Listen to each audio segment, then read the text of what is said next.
So, good morning sa atin. Meron itong Dr. Apin na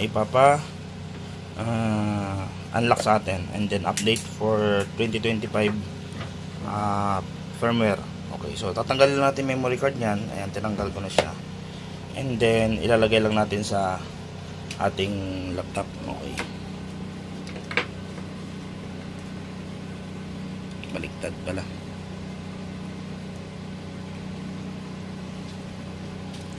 So sa pag-unlock or pag-update, kailangan po natin ng laptop. Okay. So ngayon lalagyan natin siya ng power. So meron ako ditong sample simulator. Yan. And then nakalagay dyan ay expired. So para makapunta tayo dun sa menu mamaya or makita natin yung kanyang pinaka-information, long press okay lang and then punta sa language, punta sa register, makikita natin kung talagang expired or ano yung serial number natin, kasi minsan hindi tumutugma dito yung ating serial. So katulad dito, pakita ko sa inyo ha. Next, lagyan mo ng power nest. Okay, so patayin mo na yung power. Okay. Okay, yun yung pula. Yan. Okay, so long press okay and then lagyan ng power. Sige. Okay, so makakapunta ka ngayon sa menu na to, sa bootloader menu. Select lang natin yung language, okay lang natin yan.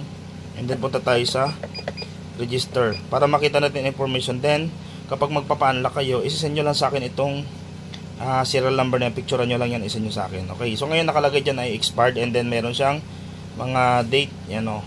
So mamaya pag na-unlock, mawala na yan and then mas mabilis na siya magbukas.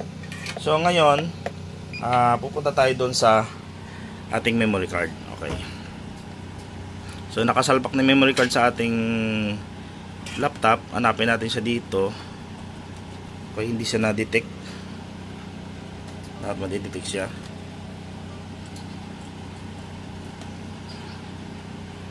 Okay, so wala siyang na-detect. Minsan check rin natin yung ating, ayun, lumabas na yung removable disk D. Okay, so click natin yan. Then open folder tayo. Okay. And then ito na yung laman ng kanyang memory card. Okay. So gagawin natin yan, i-delete lang natin tong boot bin. Ayan. Delete natin yan. Okay. And then minimize. Punta natin yung ating, yung ibibigay ko sa inyong file. Ito guys, hindi free ito Ayan. So gawin lang natin yan, i-copy natin. And then punta tayo dun sa yung minimize natin kanina. Sinsya na kayo guys. So back tayo dito. Removable disk D.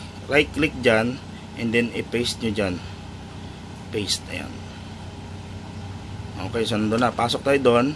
Tingnan natin kung nandun sa, ayun na siya sa loob. So yan dapat yung format nya. Bot.bin and bot_en.bin.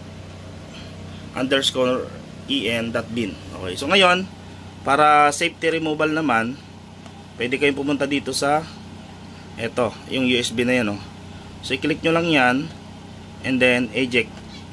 Ayan, so eject nyo lang yan. So pwede nyo tanggalin yung memory card. Okay, so pag natanggal nyo yan, hindi siya basa-basa makukurap. And then ilagay natin doon sa ating ito mismo sa ating sa baba, sa pinanggalingan nya. So pinipress lang yan para magtanggal or magkabit. Ayan, pag pinress nyo yan, maglalak, tutunog yan Ayan and then ganoon ulit gagawin natin, power manes. So off on power. Ayan, so nakasaksak yan. Ilalong press nyo yung back tsaka yung down arrow, sabay long press. Ayan, and then lagyan nyo na power. Ayan, white screen and then lalabas yung bootloader. So pag lumabas yung bootloader ayun, click natin yung down arrow para pumunta sa yes and then okay. Ayan. So hintayin natin mag-loading yan hanggang mag 100%.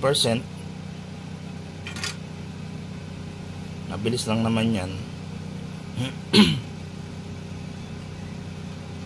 Team lang kayo guys habang open pa yung server natin. Ayun. So ngayon lumabas na yung expire natin. So ulitin lang natin, let's power ulit. So pagpatay ng power, long press naman yung okay. Ayan. And then power ulit. Ayan, okay na. And then punta tayo sa, select natin yung language natin. Ayan. And then punta tayo sa upgrade firmware. Okay lang natin yan. And then yes. Then hintayin natin siya mag 100%.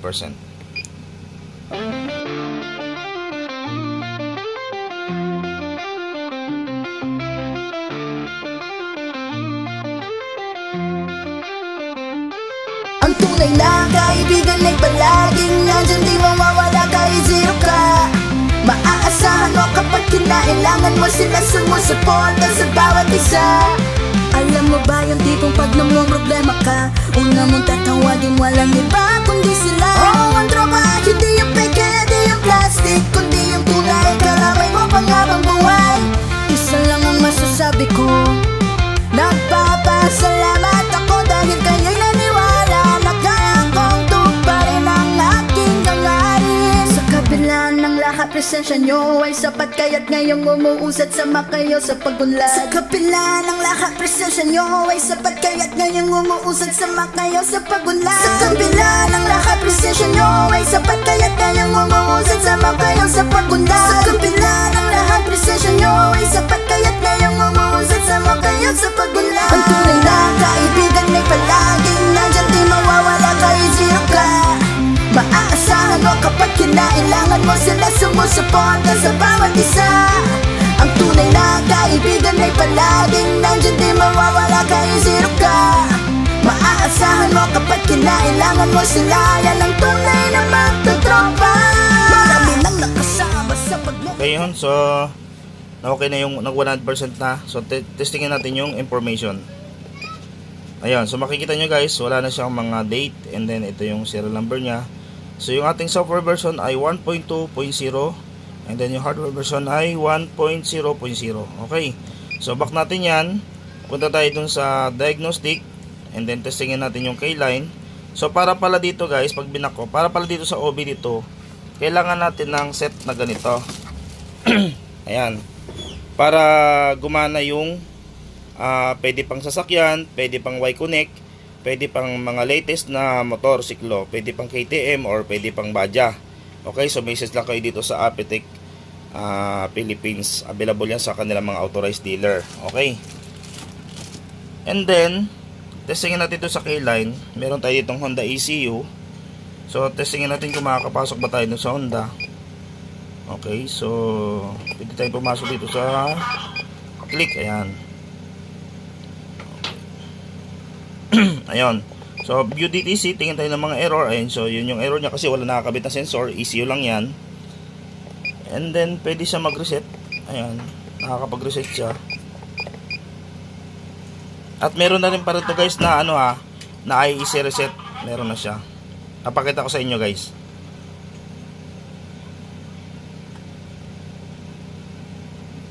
Okay, so nakakapag-reset siya. And then view parameter, nakakapag-view na sa parameter. Same din naman sa old, nakakapag-view ng parameter. Yun nga lang, mas updated na yung mga sensor or yung mga value. So yun guys, testingin natin sa Yamaha. Pakita natin yung kanyang parameter or yung kanyang mga function or IEC reset kung meron. Meron ako ditong pang NMAX version 1. So ito ay Yamaha. So ngayon testingin nga natin kung gumagana ba yung IEC reset or nabibigyo ba niya. So punta tayo sa OK, and then K-line, punta tayo sa Yamaha. Ayun. Okay. And then standard. And then analysis. Ayan. So ignition switch off. Press OK after ignition switch on. So ito yung switch ko, naka-off. On ko siya, then okay.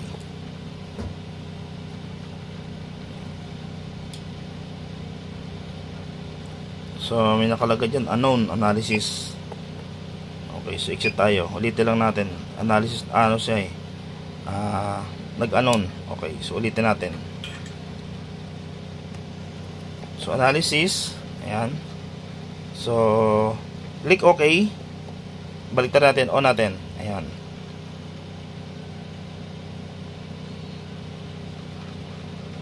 Ayun, so makikita niyo yung throttle position. So zero kasi walang nakalagay na motor. So punta tayo dun sa ibang function. Ayan.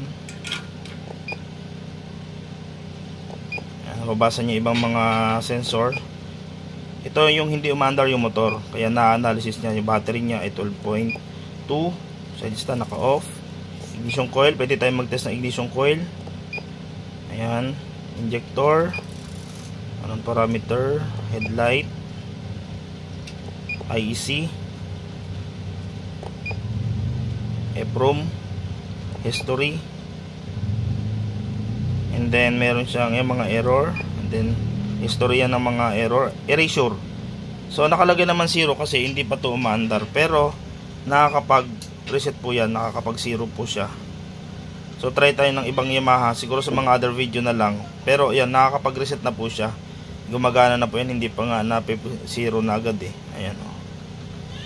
Okay, so mga 3 times mo lang gagawin yan, nagsisiro na po yung IEC nito. Ito yung kaganda ng bagong update natin.